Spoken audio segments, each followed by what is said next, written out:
Salve Maria Imaculada! Amados e caríssimos irmãos e irmãs, a paz de Cristo Jesus esteja no coração de cada um de vocês e o fogo crepitante do Espírito Santo de Deus. Estamos aqui com a graça de Deus, vamos dar início ao capítulo 2. Não vamos parar, porque enquanto nós dormimos, nossos inimigos não dormem.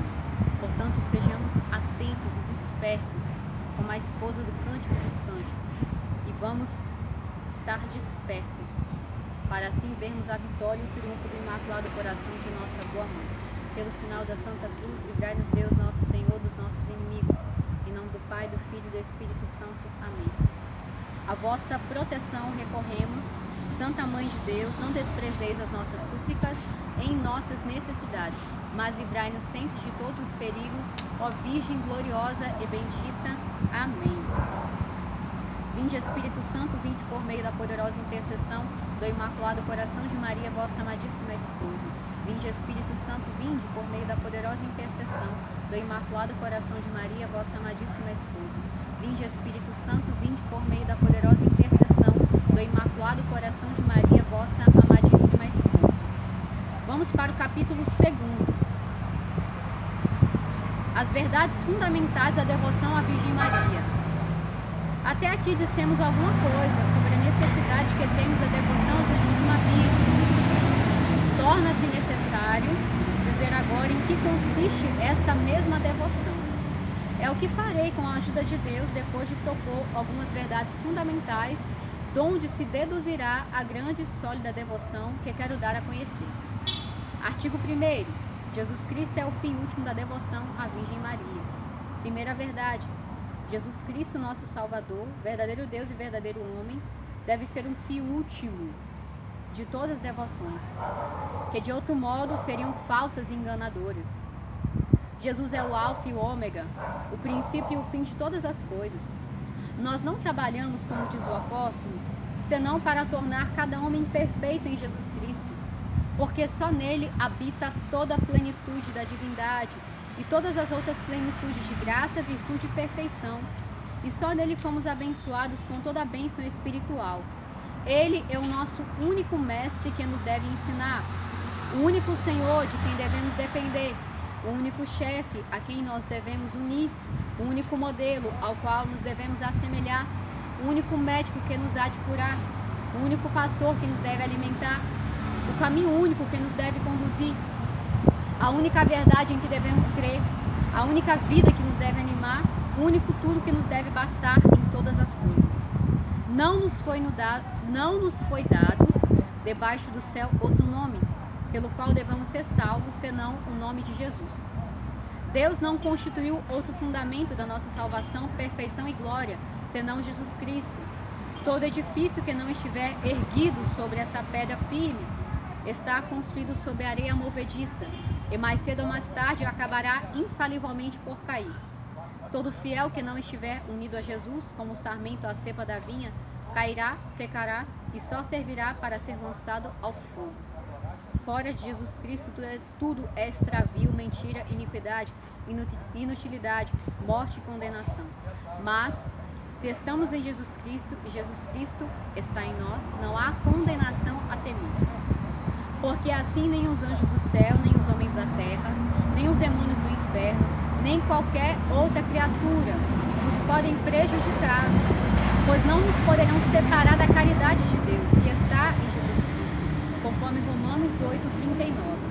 Por Jesus Cristo, com Jesus Cristo e em Jesus Cristo, podemos tudo, dar toda honra e glória ao Pai na unidade do Espírito Santo, tornar-nos perfeitos e ser para o nosso próximo um bom odor de vida eterna. Se, pois, nós estabelecermos a sólida devoção da Santíssima Virgem, não será senão para mais perfeitamente estabelecer a de Jesus Cristo e para dar às almas um meio fácil e seguro de encontrar Jesus Cristo. Se a devoção à Santíssima Virgem afastasse de Jesus Cristo, deveríamos repeli-la como uma ilusão do demônio, mas muito pelo contrário.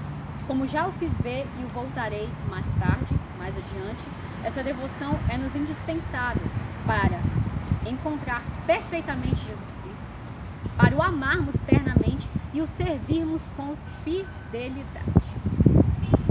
Nós vamos agora acrescentar a nossa meditação. Temos aqui duas passagens do Magistério a respeito do que acabamos de ler. É o número 1 e 2, o capítulo 2. É uma citação da Lumen Gentium, tá? O documento do Concílio Vaticano II. Na verdade, as várias formas de piedade para com a Mãe de Deus,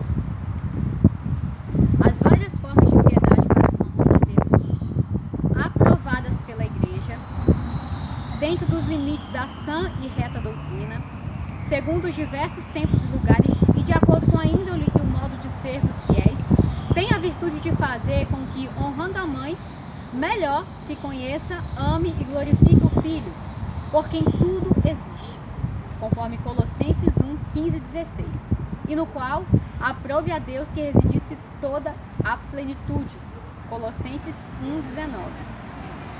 E também melhor se cumpram os seus mandamentos. Aí está a finalidade da verdadeira devoção. Falei no vídeo anterior que a finalidade da nossa total consagração a Nossa Senhora não será outra, senão vivermos o mandamento único de nosso Senhor Jesus Cristo. O amor a Deus acima de tudo, o amor ao próximo, Ele nos mandou. Essa será a nossa luta diária. Com efeito, todo o influxo salvador da Virgem Santíssima sobre os homens se deve ao beneplácito divino, ou seja, à eleição divina, e não a qualquer necessidade. Deriva da abundância dos méritos de Cristo, funda-se na sua mediação e dela depende inteiramente, aurindo aí toda a sua eficácia. De modo nenhum impede a união imediata dos fiéis com Cristo, antes a favorece. Também uma citação da Lumen Gentium, número 60. São Luís está nos dizendo que o fundamento da verdadeira devoção é Jesus. A base é Jesus. E a finalidade é também Jesus. É tudo Jesus. É tudo para Jesus. É tudo por Jesus, com Jesus e em Jesus. Mas é por Maria, com Maria e em Maria. Lembremos o seguinte, que nós já fomos eleitos desde toda a eternidade em Cristo Jesus. Eu vou achar aqui agora a passagem, eu acredito em 2 Coríntios. Vamos ver aqui. 2 Coríntios. Nosso Deus.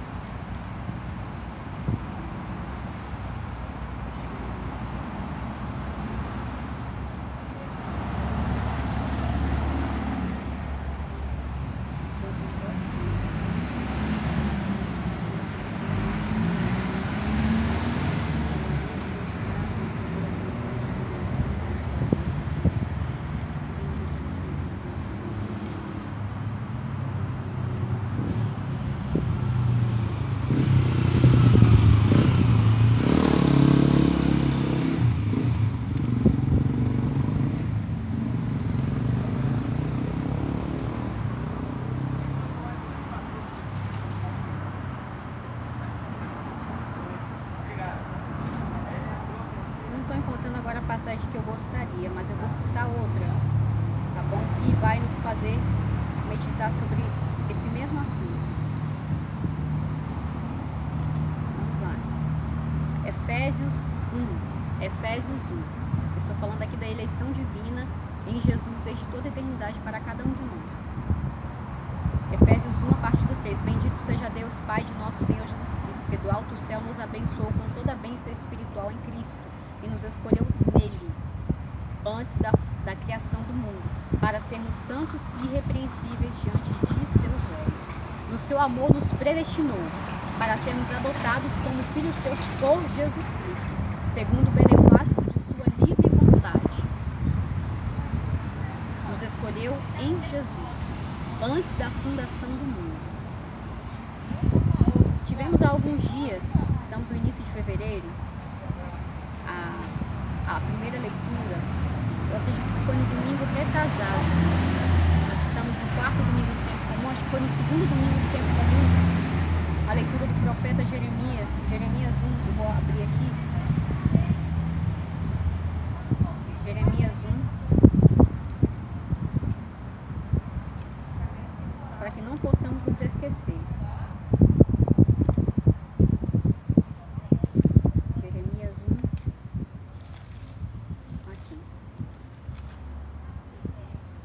foi-me dirigida nestes termos a palavra do Senhor, a vocação do profeta.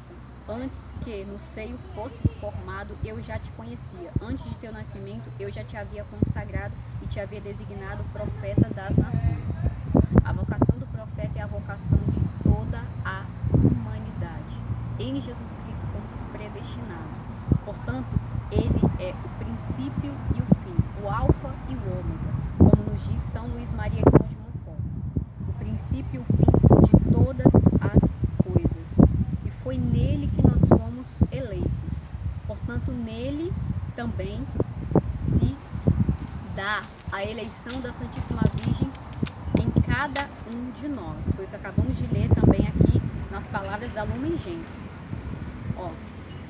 Aure daí toda a sua eficácia, ou seja, a mediação da Santíssima Virgem.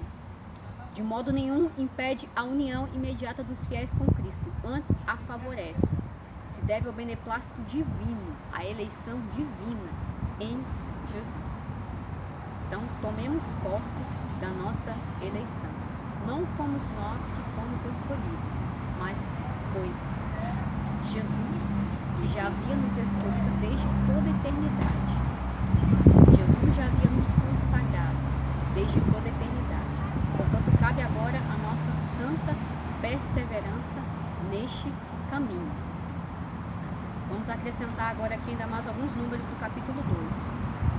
Não vou perder a graça, porque a graça passa e se nós não agarramos no momento, nós podemos sim perdê-la. Vamos lá. Queixas de São Luís Maria Grão de Montfort. Aqui volto meu momento para vós, ó meu amável Jesus, para queixar-me amorosamente a vossa divina majestade, de que a maior parte dos cristãos, mesmo os mais instruídos, não saiba a ligação necessária entre vós e vossa Santa Mãe. Vós estáis sempre com Maria, Senhor, e ela está sempre convosco, nem pode estar sem vós, pois deixaria de ser o que é. Maria está de tal modo transformada em vós pela graça, que já não vive, já nem existe. Só vós, meu Jesus, é que viveis e reinais nela, mais perfeitamente do que em todos os anjos e bem-aventurados. Muitas vezes parece que São Luís Maria Grão de Montfort, Santa Afonso Maria de Ligório, São Bernardo de Claraval, eles são repetitivos quando eles falam dessa íntima ligação, dessa íntima união entre Jesus e Maria. Também falamos no vídeo retrasado, acredito, sobre São João Eudes, esse santo que citou pela primeira vez os Sagrados Corações de Jesus e Maria. Os santos são sempre porque eles não se cansam, não se cansam. O amor não se cansa, é sempre, eles querem nos introduzir nessa verdadeira fé, nessa doutrina mariana, imutável. É a doutrina que está no tesouro da Igreja Católica. Se os homens conhecessem a glória e o amor que recebeis dessa admirável criatura, teriam sobre vós e sobre ela sentimentos muito diferentes dos que têm. Ela vos está tão intimamente unida que seria mais fácil separar a luz do sol ou o calor do fogo. Digo ainda mais, seria mais fácil separar de vós todos os anjos e santos do que Maria Santíssima. Ela vos ama, pois, mais ardentemente e vos glorifica mais perfeitamente do que todas as outras criaturas juntas. Depois disso, meu amável mestre, não é coisa espantosa e lamentável ver a ignorância e as trevas de todos os homens deste mundo a respeito da vossa Santa Mãe? Eu não falo tanto dos idólatras e pagãos que não vos conhecem, e por isso não se preocupam em conhecê-la. Nem falo sequer dos heréticos e cismáticos que não cuidam de ser devotos da vossa Santa Mãe, já que estão separados de vós e da vossa Igreja. Eu falo dos cristãos católicos e mesmo dos doutores entre os católicos, que não vos conhecem nem a vossa Santa Mãe, senão de uma maneira especulativa, seca, estéril e indiferente, embora façam profissão de ensinar a verdade aos outros. Estes senhores só raramente falam da vossa mãe e da devoção que se lhe deve ter, porque dizem temer que se abuse dela e que se faça a vós injúria, honrando demasiadamente a vossa Santa Mãe. São Luís aqui, ele está lamentando, então, de muitos padres, cônegos, bispos, enfim, autoridades eclesiásticas da Igreja Católica que têm um certo desprezo de Nossa Senhora. Falam, sim, dela de uma maneira muito superficial, não animam a devoção a Nossa Senhora. Ele está aqui lamentando, ou seja, condenando.